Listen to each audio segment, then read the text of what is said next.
नमस्ते दोस्तों। आज हम बात करेंगे एक बहुत ही जरूरी टॉपिक की, इंट्रिंसिक वैल्यू। अगर आप स्टॉक मार्केट में लंबे समय के लिए निवेश करना चाहते हैं तो आपको ये समझना बहुत जरूरी है कि किसी शेयर की असली कीमत क्या है। यही असली कीमत कहलाती है इंट्रिंसिक वैल्यू। इंट्रिंसिक वैल्यू क्या होती है?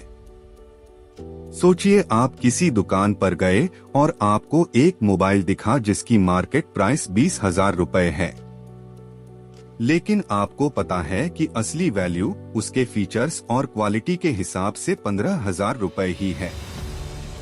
स्टॉक मार्केट में भी यही होता है। एक शेयर की मार्केट प्राइस अलग हो सकती है और उसकी असली वैल्यू अलग। जब शेयर की मार्केट प्राइस उसकी इंट्रिंसिक वैल्यू से कम हो तो वो आपके लिए सस्ता है और खरीदने का अच्छा मौका हो सकता है।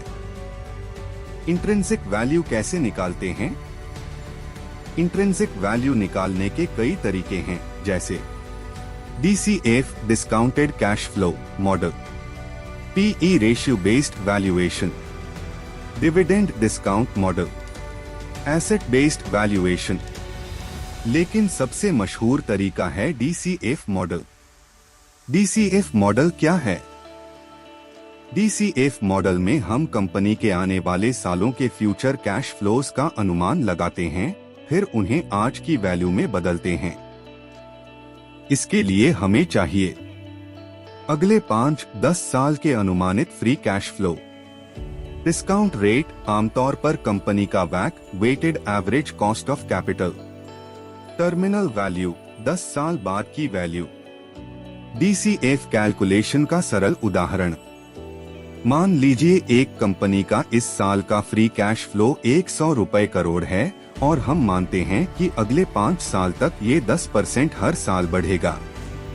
हम हर साल के कैश फ्लो को डिस्काउंट रेट, मान लो 12%, से आज की वैल्यू में लाते हैं। फिर 5 साल बाद का टर्मिनल वैल्यू जोड़ते हैं। इन सबको जोड़कर जो वैल्यू आती है उसे हम intrinsic value of the company कहते हैं। अब इस वैल्यू को कुल शेयरों की संख्या से भाग दें, मिल जाएगी इंट्रिंसिक वैल्यू पर शेयर। याद रखें, DCF एक अनुमान है, 100% सही नहीं होता, लेकिन लॉजिकल आधार देता है। अलग अलग विश्लेषक अलग अजम्पशंस लेंगे, इसलिए इंट्रिंसिक वैल्यू बदल सकती है। अगर मार्केट प्राइस इंट्रिंसिक वैल्यू से कम है, अंडर वैल्यूड स्टॉक, अगर ज्यादा है, ओवर वैल्यूड स्टॉक। निष्कर्ष, इंट्रिंसिक वैल्यू आपको ये समझने में मदद करती है कि कोई शेयर महंगा है या सस्ता। DCF मॉडल एक साइंटिफिक तरीका है, लेकिन इसमें धैर्य और सही अनुमान लगाने की कला चाहिए।